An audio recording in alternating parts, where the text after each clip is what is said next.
Bien-aimés de Dieu, chers frères et sœurs en Christ, chers jeunes, avec joie et amour, nous vous saluons en cette grande fête de la nativité de notre Seigneur Jésus-Christ. Devant vous, pour une petite méditation qui peut évidemment nous aider à mieux encore faire éclore la joie dans laquelle nous sommes déjà plongés. La première lecture nous vient du livre du prophète Isaïe, le chapitre 52, les versets 7 à 10. Pour la méditation, nous avons l'extrait du psaume 97. La deuxième lecture, nous avons la lettre aux Hébreux, le tout premier chapitre, les 6 premiers versets.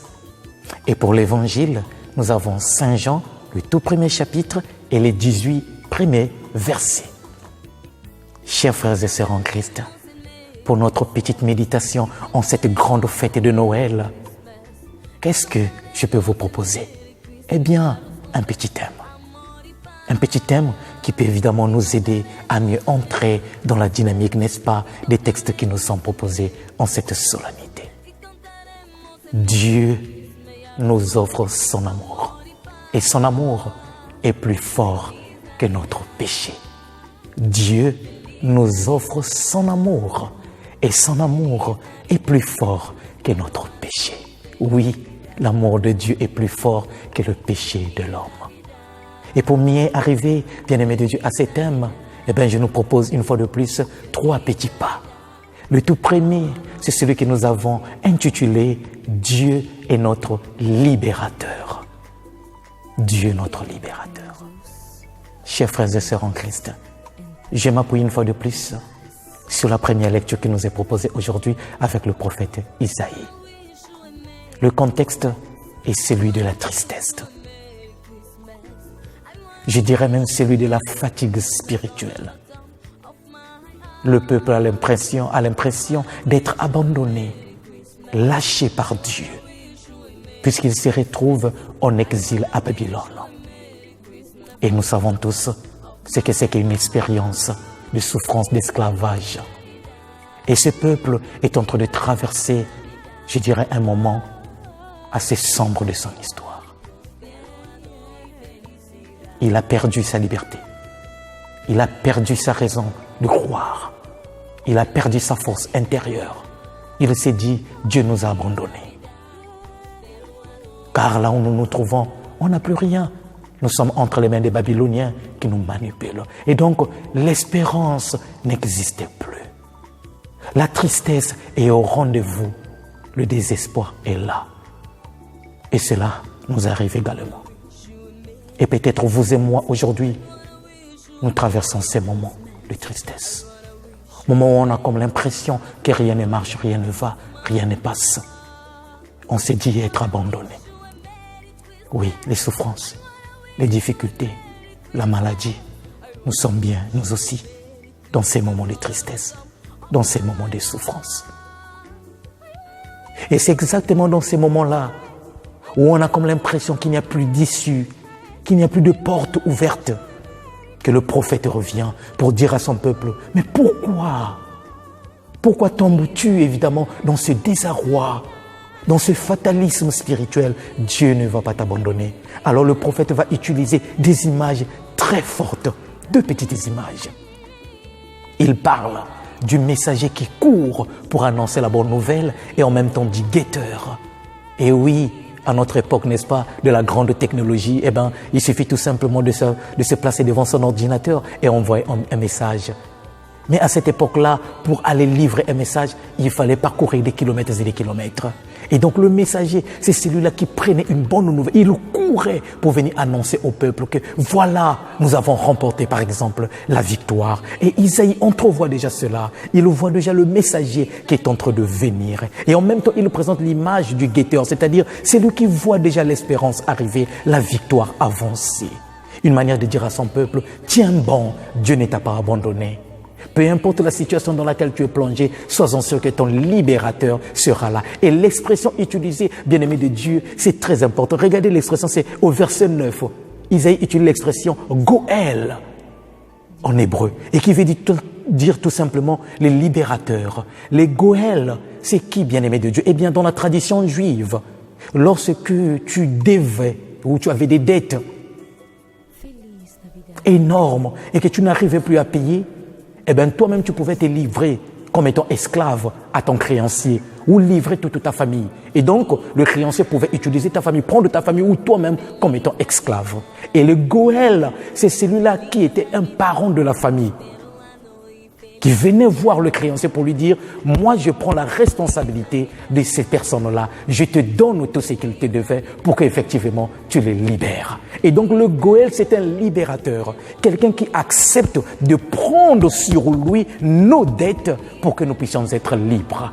Et voilà qu'Isaïe, bien-aimé de Dieu, utilise cette expression en l'associant directement à notre Dieu.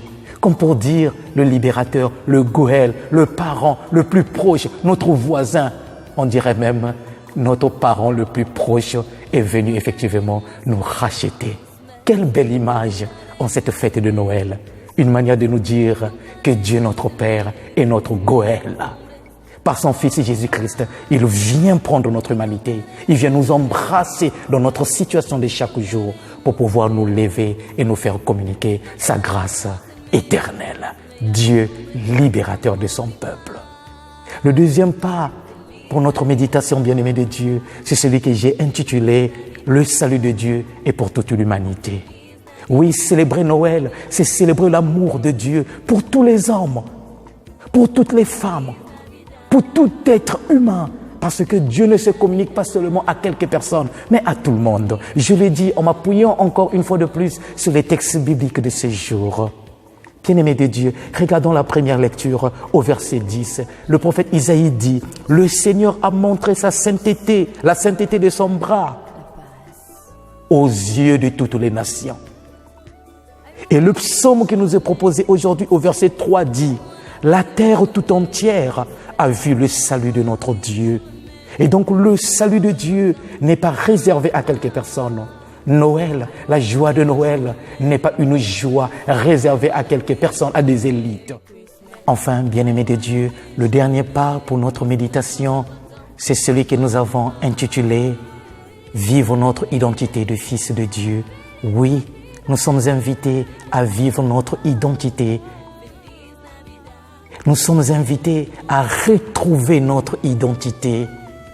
Nous sommes invités aujourd'hui à vivre en enfant de Dieu. Bien-aimés de Dieu, nous le sommes, dira Saint Jean. Et je le dis tout simplement en m'appuyant une fois de plus sur les textes bibliques qui nous sont proposés aujourd'hui. Vivre notre identité consisterait à écouter Dieu et à obéir à sa parole. Dans la deuxième lecture, l'auteur sacré nous a dit, hier, Dieu nous a parlé par la bouche des prophètes. En ces temps qui sont les derniers, c'est à travers son Fils qu'il nous parle. Autrement dit, écouter Jésus, c'est écouter Dieu qui nous rejoint, qui nous parle, qui nous communique son amour. Et cela transparaît encore de façon plus éclatante dans l'évangile que nous avons écouté aujourd'hui ou qui nous est proposé pour notre méditation. Et j'aimerais épingler avec vous quelques versets qui nous donnent de comprendre que oui, Dieu veut que nous puissions retrouver notre identité que le péché a ternie. Le tout premier verset nous dit « Au commencement ». Et si vous avez bien suivi, il s'agit là évidemment d'une reprise de ce que nous retrouvons dans le livre de la Genèse, la première création. Et quand l'évangéliste Saint Jean répond la même image au commencement, une manière de nous dire, avec Jésus, nous rentrons dans la nouvelle création. Non plus la création faite tout simplement avec la chair, mais la création qui renaît grâce à l'Esprit de Dieu. Et le deuxième verset qui attire mon attention, c'est effectivement le verset 11. Il est venu chez les siens, mais les siens ne l'ont pas accueilli. Autrement dit, Dieu se communique chaque jour, Dieu se donne à chacun de nous, mais c'est parfois nous-mêmes qui refusons de l'accueillir. Et là, nous avons une vérité très fondamentale. Dieu offre le salut à tout le monde. Chacun est libre de l'accepter ou de le refuser. Il est venu chez les siens, mais les siens ne l'ont pas accueilli, ils l'ont refusé. Es-tu prêt à recevoir Jésus qui s'offre à toi? Es-tu prêt à accueillir Jésus qui veut te communiquer son amour? Ouvre tout simplement ton cœur. Le troisième verset qui attire notre attention, c'est le verset 12. Vous racontez les versets 12 et 13. À tous ceux qui l'ont reçu, il leur a donné le pouvoir de devenir enfants de Dieu. Oh, que c'est beau! Recevoir Dieu qui se donne à nous, c'est effectivement accueillir notre force intérieure qui nous fait revivre notre identité. Cette identité, nous l'avions perdue à cause du péché.